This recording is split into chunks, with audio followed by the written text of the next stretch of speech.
La chronique financière équipe Leclerc-Bilodeau de Valeurs mobilières Desjardins, l'excellence au service de votre patrimoine.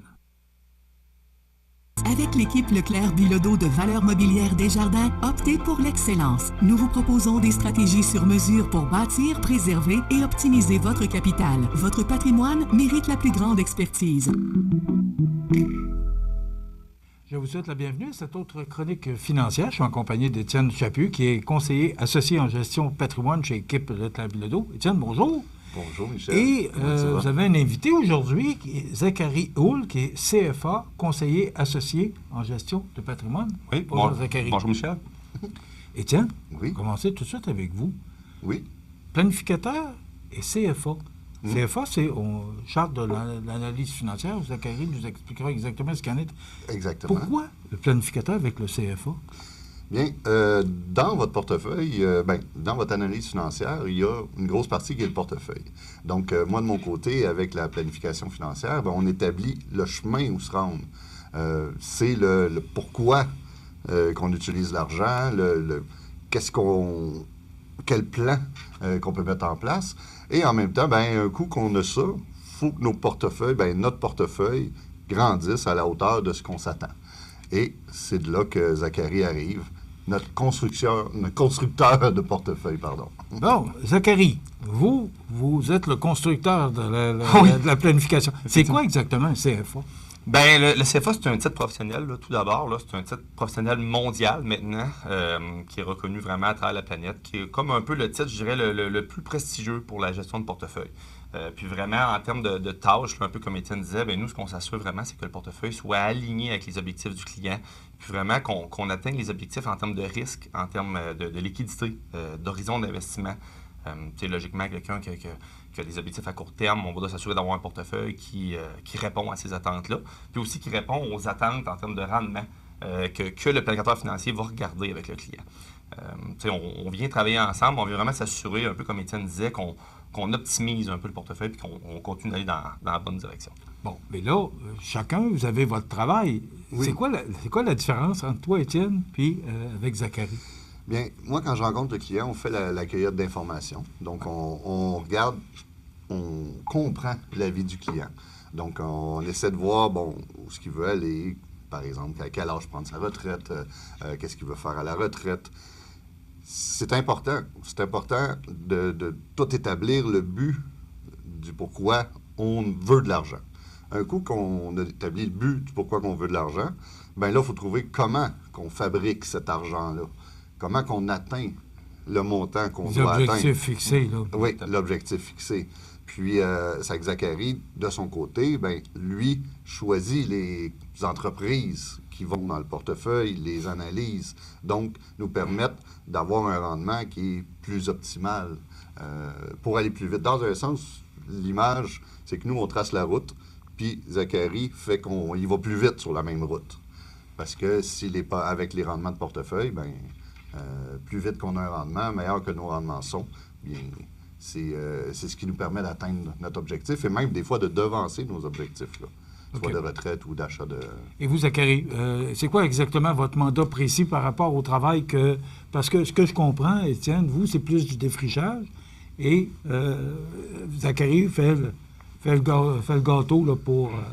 Oui, bien, tu sais, justement... Je vois vraiment que c'est complémentaire. Oui, bien, c'est très complémentaire. Puis justement, là, comme on disait, Étienne va vraiment regarder avec l'objectif du client à long terme. On va discuter avec lui, vérifier vraiment pourquoi le client veut placer de l'argent, quelles sont les solutions pour se rendre vraiment à ses objectifs financiers.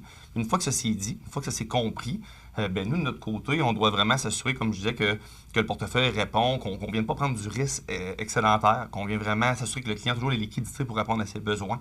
Il y a aussi un aspect fiscal dans la gestion de portefeuille, logiquement. Là, quand on vient sélectionner des titres vont donner des revenus différents. On a du revenu d'intérêt, du revenu de dividende, on a du gain en capital. On doit tout prendre ça en considération avec le planificateur financier pour s'assurer que ça répond encore une fois aux besoins du client et qu'on se rende vraiment à bon port, si on peut le dire comme ça. Bon, la planification, c'est beau, mais c'est difficile aujourd'hui de planifier à moyen ou à long terme parce qu'il y a tellement de fluctuations. Comment vous faites pour atteindre les objectifs? Parce que c'est pas évident dans l'économie chancelante qu'on vit aujourd'hui. Bien, c'est pour ça que le gros avantage de travailler avec Zachary vient aider ce point-là. Dans un sens, dans la plupart des institutions financières, quand il y en a en succursale, c'est le pied d'entrée dans la planification ou dans la gestion de patrimoine. Quand on arrive en succursale, on fait affaire avec un conseiller en représentant d'épargne collective. Donc, un représentant d'épargne collective, lui, ce qu'il peut faire, c'est vendre des fonds communs de placement. Donc, il sous-traite la gestion de portefeuille parce que c'est pas lui qui fait le choix des titres. Il sous-traite la gestion de portefeuille. Comme nous, chez Desjardins, c'est sous-traité par Fiducie Desjardins. Ça veut dire que le conseiller en caisse oriente le client en disant, selon votre profil, faites le profil d'investisseur, il est formé pour ça. Et il fait un plan qu'on n'appelle pas une planification financière, mais un plan pour montrer l'intérêt composé que c'est fait. Si en mettant tant d'argent de côté, vous allez arriver là. Et puis, au décaissement, il y a un plan de décaissement. Si on va aller un petit peu plus loin, c'est là que Zachary rentre en ligne de compte. Donc, pour les clients qui ont un peu plus de besoin, de fabriquer le portefeuille dans la même équipe fait qu'on est capable de choisir des titres, premièrement, des titres qui sont peut-être un peu plus orientés sur l'environnement, social, gouvernance. On parle beaucoup de ça parce que c'est nous, Zachary, qui choisit les titres avec les clients. On évite des titres peut-être que les clients ne veulent pas avoir. Puis on a un meilleur contrôle sur la fiscalité, là. Nous, notre côté, ça soit vraiment que les titres qu'on choisit, vraiment, c'est des modèles d'affaires qui sont très intéressants. T'sais, nous, on prend le temps, si je peux dire, de déchiffrer la compagnie, de regarder vraiment est-ce que ce modèle d'affaires qui fonctionne bien aujourd'hui, mais qui peut aussi perpétuer à travers le temps. C'est intéressant. On ne veut pas nécessairement avoir la saveur du mois, mais on veut vraiment avoir une bonne compagnie qui peut bien performer pendant 10 ans. On veut une équipe de gouvernance, comme Étienne disait, qui est très bonne. Parce que, logiquement, un client qui investit dans une compagnie prête ses capitaux un peu à cette compagnie-là en retour d'un rendement. Donc, on doit comprendre un peu comment la compagnie réfléchit, comment elle fonctionne. Puis ensuite, on vient modéliser la compagnie. On vient la mettre dans un tablier Excel. On vient regarder, voir à ce moment-là, est-ce que la compagnie a une belle structure financière? Est-ce qu'elle a beaucoup de dettes, pas beaucoup de dettes?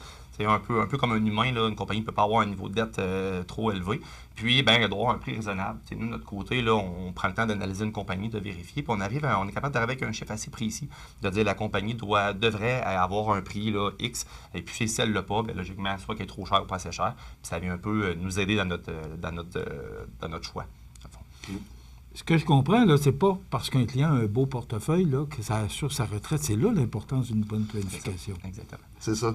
C'est important que les deux travaillent ensemble vraiment parce que un client qui a un bon portefeuille mais qui n'a pas un bon plan financier puis qui n'a pas l'aspect fiscal derrière ça, ça ne rendra peut-être pas au point qu'il veut. Et l'inverse est vrai aussi. Un client qui a un très bon plan puis qui est quand même assez adéquat au niveau fiscal mais que le portefeuille ne performe pas, il ne réussira quand même pas à atteindre son plan, logiquement. Fait que c'est vraiment le fait de jumeler les deux, je pense, qui fait la différence. Qu'est-ce qu'il faut éviter? Bien, qu'est-ce que ça permet d'éviter, le fait de travailler ensemble? C'est ça, c'est vraiment au niveau de la stratégie de placement.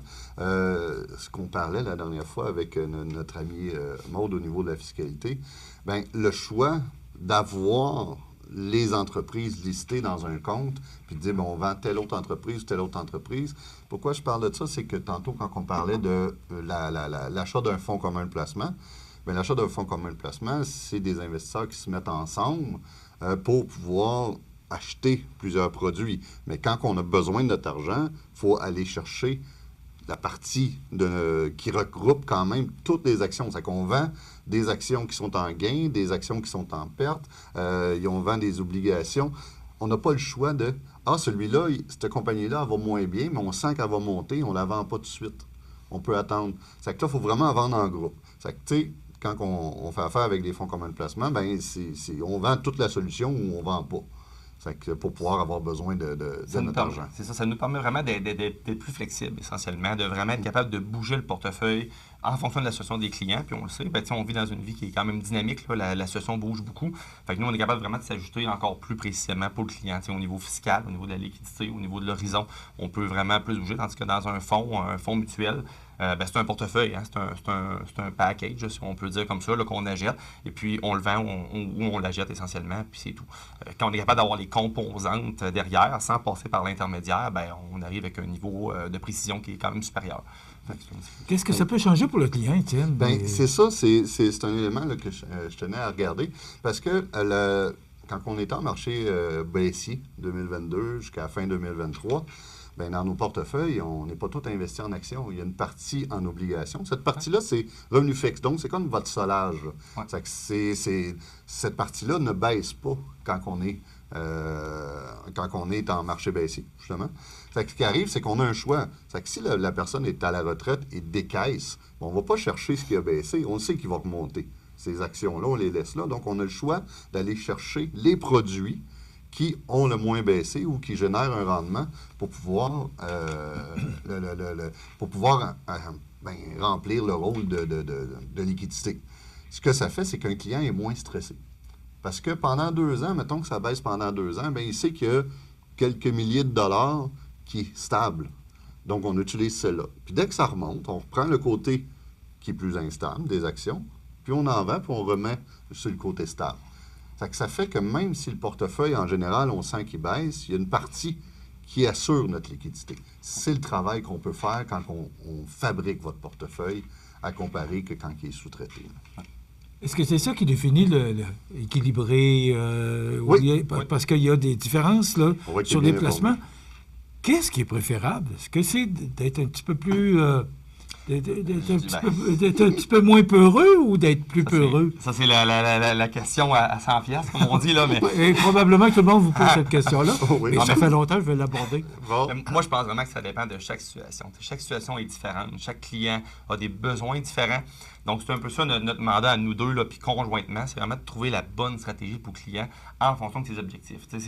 Souvent, les gens prennent du risque. Oui, il y a un aspect financier, il y a un aspect psychologique, mais c'est surtout aussi une capacité à prendre du risque. Hein. Quand par exemple, là, des jeunes parents avec des jeunes enfants viennent d'acheter une maison, n'auront peut-être pas la même capacité de risque ou le même niveau de risque de quelqu'un à la retraite à 65 ans. Donc, c'est vraiment de venir ajuster le portefeuille de stratégie en fonction des besoins et des objectifs des clients.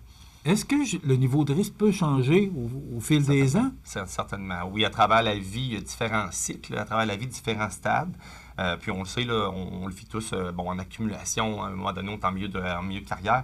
Bien, oui, la stratégie va évoluer à travers les cycles de vie des gens. C'est important de... Oui, Étienne. Mais c'est ça, puis ce qui est bien, c'est que le portefeuille aussi évolue. Donc, ce n'est pas tous les mêmes titres qui restent dedans. Non. Donc, Zachary aide à avoir une belle évolution de portefeuille.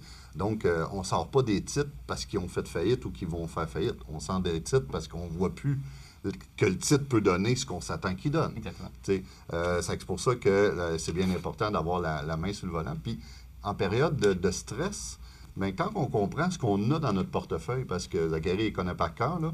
Bon, moi, je commence pas pire, là, parce qu'il m'en parle, mais quand on a l'explication des entreprises, bien, en période de stress, on est capable de dire, bien, cette entreprise-là, regarde, ça va bien, là. Tandis que quand on a un fonds commun de placement, des fois, c'est plus difficile d'expliquer pourquoi le fonds baisse, pourquoi le fonds monte. Là, ça occasionne un certain stress, tandis que nous, le client voit vraiment ce qu'il y a dans son portefeuille. Moi, ce que j'aime, c'est que l'équipe Leclerc-Bilodeau, c'est vous, Étienne? Oui. Madame la fiscaliste qui est venue nous rencontrer. Madame la fiscaliste était avec Mallette. Mais OK. Mais quand même, c'est que vous vous entourez de monde oui. autour pour avoir une meilleure vision globale pour les placements. Moi, c'est ça que je retiens de toutes les chroniques financières qu'on a fait ensemble. C'est des gens d'expérience qui apportent un plus déjà à vos connaissances de planificateur. Oui, puis je peux me permettre, je pense que dans la finance aujourd'hui, c'est très difficile d'être bon dans tout. Logiquement, là, c'est tellement poussé, c'est tellement complexe. Donc, on doit être capable d'avoir des spécialités puis d'avoir chaque personne qui est bon dans différents domaines. C'est un peu ça qu'on fait dans notre équipe, là. On est 8 personnes avec des expertises différentes qui se complémentent bien. Puis c'est un peu ça notre force, je pense. Saint-Jean-Port-Joli. Sur le terrain, oui. La Pocatière, Alors, c'est Exactement. des gens de la place, des gens de chez nous, là. Ben oui, on se déplace à la maison, on se déplace dans les caisses environnantes. Donc, oui, c'est ça. Zachary, natif de la Pocatière. Mais c'est pour ça qu'il est plus grand. Hein. Oui. Ça a l'air que là-bas, il y a de l'eau puis, pour les aider à grandir. Oui. Donc, de notre côté, moi, je suis un peu Ouais. plus petit à Saint-Jean-Port-Joli. J'aurais dû en boire un peu. Exactement. Ça que, oui, c'est ça. C'est qu'on est vraiment sur le terrain, ici, dans la région. On peut vous rencontrer dans l'entreprise autant que à la maison qu'à la caisse. Étienne Chaput, conseiller associé en gestion de patrimoine. Zachary Hall, conseiller associé en gestion de patrimoine. Merci. Moi, j'aurais tellement eu de questions à leur poser, mais si vous avez des questions, c'est le code régional 514, mais Saint-Jean-Port-Joli, la Pocatière, c'est important de le mentionner. 514-867-9293. 514-867-9293. Saint-Jean-Port-Joli, la Pocatière, je le répète. Eh oui. On avait dit qu'on en parlerait. Merci. Merci, Michel. on se retrouve à la prochaine chronique. À la prochaine. Ça complète. La chronique financière équipe Leclerc-Bilodeau de Valeurs mobilières Desjardins, l'excellence au service de votre patrimoine.